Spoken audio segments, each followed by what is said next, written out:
Alright, here we are in a beautiful, slightly chilly Lake Havasu City morning, looking at a really nice 1932 Ford Dearborn Deuce Highboy Roadster.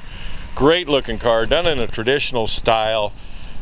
Dearborn Deuces are always cool because they allow you to have the amenities of a closed cabin car with a roadster look. We're going to walk around and tell you about it like we usually do.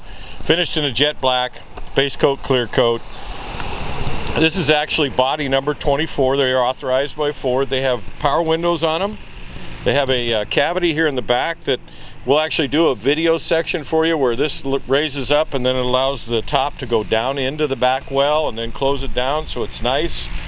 Has air conditioning, you know, nice little amenities. You can close it up when you get too hot or too cold.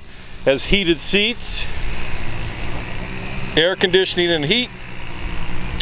Traditional style chassis with hairpins up front here. This is a Hot Rods Customs and stuff out of Escondido chassis where they swoop the front end and extend the wheelbase about 3 inches on it. I think 106 to 109. Hang on to the video because we'll cover more. We'll actually have this up on the lift. Very traditionally done, like I spoke about. It has a SoCal dropped axle, drilled dropped axle, chrome plated. It has underneath the hood is where I wanted to go with that. It has a GM 383 stroker. So it's a GM crate engine with rated about 425 horsepower. So this car's got a lot of horsepower. The front suspension, it's got a rack and pinion center, rack and pinion steering in it, which gives it some nice handling. The transmission's a 700R4 automatic overdrive. Has a Curry 9-inch rear differential with 389 gears in it, so it's got a great highway legs. This is the kind of car you can get out and hit the road with and feel confidence in the steering and the drive and the horsepower, that kind of thing. It has, what's the name of those wheels again, Tom? American Rebel. American Rebel wheels. These are Halbrand knockoff wheels. They're American made here in America. Chrome shocks in the front with a dropped axle like we talked about. Very nice louver sets on this, which allows this to breathe. No overheat issues. It's a GM crate engine, has a cooling components, electric cooling fan in it. Again, the top is really cool because it folds into the back. This particular car, these tops are very susceptible. You have to pay attention to them when you put them down or you'll pinch it. So it had a little mark over on the other side, and the owner decided he was going to put a brand new canvas on it. So this canvas is less than a month old, very fresh, and they're actually very reasonable. Look at the body. These are beautiful bodies. Paint finish on this is very nice. Nice. What's nice about this car, we'll get around to the other side too, is when they put the chassis together and all that kind of stuff, it's really important not to have things hang down and look silly from the side. These body caps on the corner are made out of steel. You typically, you'll see those made out of fiberglass. It has a 16-gallon fuel tank in the back. I think from the factory they were 13 or 14, so it's got a few extra gallons, so it's got a little bit more for a little bit longer road trip. It's got a full trunk in the back. We'll actually have a video portion of that. Pardon the weed whackers in the background. We've been fighting RC boats and weed whackers all morning. So we moved it over here and then we ended up with the weed whackers that are in the boats too. Michelin tires, 235 70R16s in the rear here. Nice little peep mirrors both sides. You can see out of it. We'll get in here. Hope I don't get run over at the park. Moving inside here, very nice leather interior, full leather interior, high-end small square wave type carpet. Glide engineering style seat, I believe that is. Finish off with the black highlights and black stitching. Gives it kind of a cool look. Black seat belts, aircraft style, bomber style.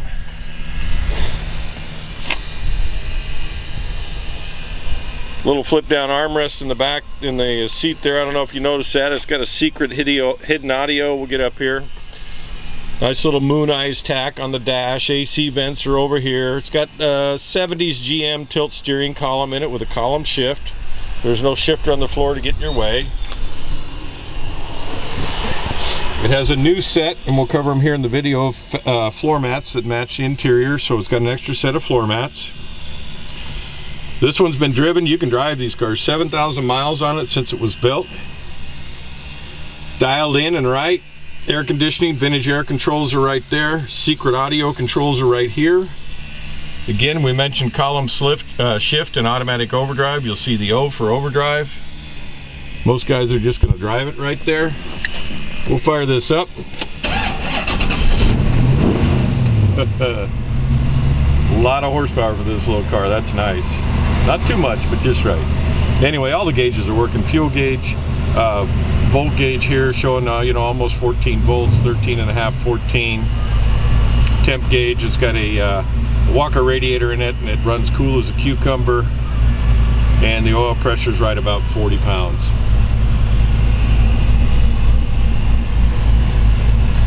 We don't want to get in trouble with YouTube, so we'll show you the video work or the audio works. We know the video works, you're watching it. Speakers up, kick panels here. We'll get out and let you hear it run.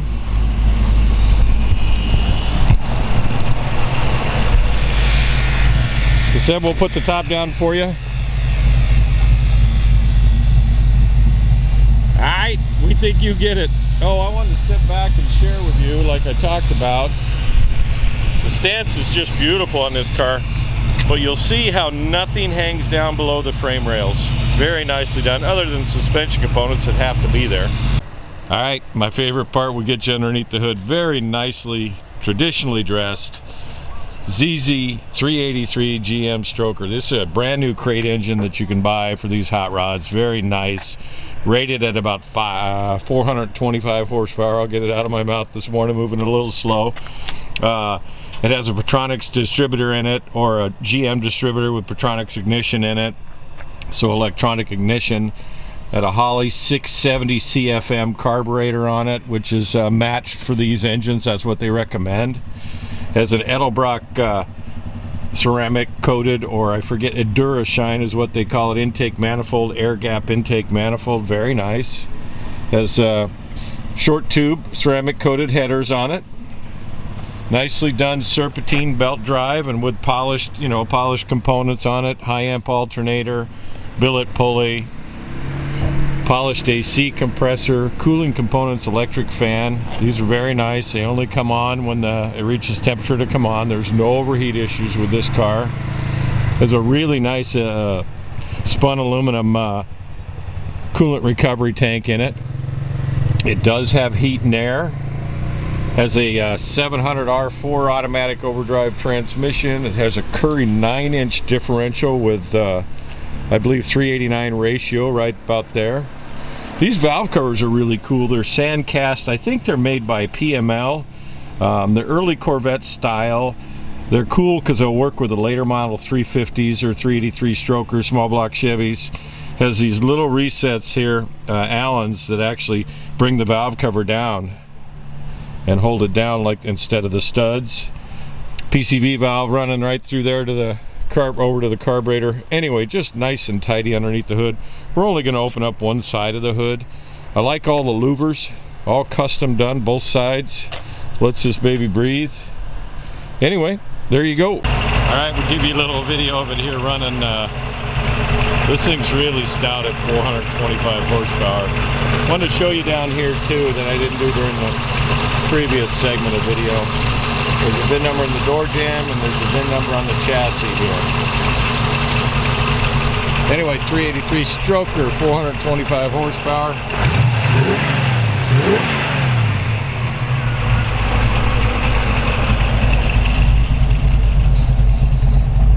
Let you hear it run here. A little bit of condensation. It's early in the morning. It's cold here in Havasu in the 40s. There you go. Alright, we'll get you in the trunk here, dressed up just like the interior, nicely done. Little embossed V8 emblem on the back panel here. The black stitching follows through to the side panels on the back, just like the interior. High-end weave, small weave carpet. Bottom of the deck lid is finished body.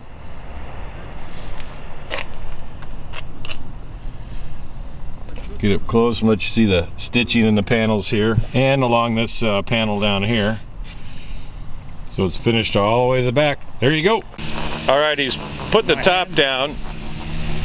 You pull those little rods over on the side there. And that tips up right there. Nicely finished off here in the back, by the way. Pardon the weed whackers like we talked about. Pulls a little latch over here on the side in the door jamb.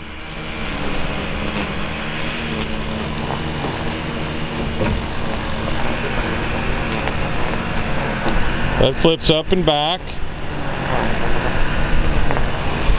Nicely finished off in the back here. Little storage behind the seat. He's going to pull the pillar post there, or the attaching up at the windshield.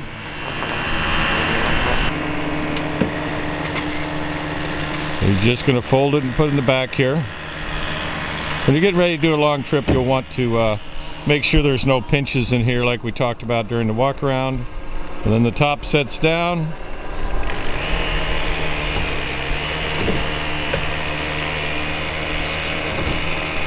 Pushes and latches. There you go. Short segment here. The car comes with a pair of brand new floor mats that are matching. All right, we got it up on the lift here for you. We actually do this portion of the video before we do the walk around video, just so we get a really good feel of what car we're dealing with. Anyway, we're going to cover the undercarriage here at the end of the video. Hope you enjoyed watching. We're going to cover as we go along here. The chassis itself was built by Randy Clark at Hot Rods Customs and stuff out of Escondido, California. These are very nice frames. They're kind of swooped up in the front where they typically would have seen them in the past. We'll talk about that as we go around here. The back hand of it is very, very nice fit and finish all the way throughout. But they've got a slight raise in the back here, so that allows extra clearance for the frame. And then it's got the stock height frame rail extensions on the back here, so it looks correct from the exterior. It has a Ford Curry 9-inch rear differential in it.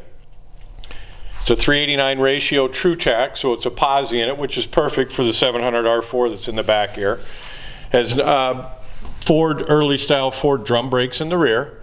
Pretty typical hot rod that way. Has billet adjustable coilovers in the back, so you can raise the height. The road or the stance on this car is just right.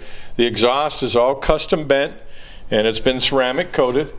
It has Dynamax mufflers on it. We'll cover that in just a second for you here. Get into the rear suspension a little bit more. It has a 4-bar rear suspension in the rear with a pinion mounted panhard bar up top here, so it's very, very tight and just right. These frame rails are original Deuce rails before they're modified, or reproduction Deuce rails, but this one's been step boxed, which means the frame is boxed, but it's left a little bit of a lip here, so you're able to run your cables and stuff and they remain hidden. That's one of the things we're going to cover on this car from the side. We're going to share with you. There's nothing hanging down below the chassis when it comes to the side view of the car. The floor pans themselves are finished body color in a gloss black.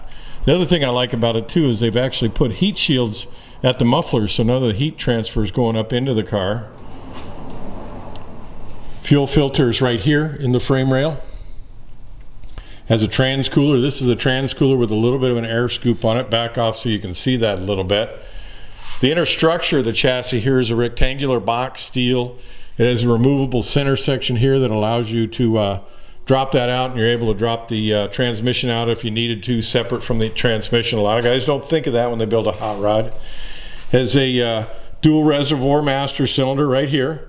Usually these are a Corvette style 1-inch bore. It has brake bias. There's a brake light switch right there, but here's the brake bias control, front to rear bias, which you really never adjust. It's a feel thing once they get them set. 700 R4 automatic transmission. Again, this is step boxed right in here. You can see me put my fingers in it. So they've got these lines run along inside the frame rail. Those are the trans cooler lines. Bottom of the engine, 350 V8.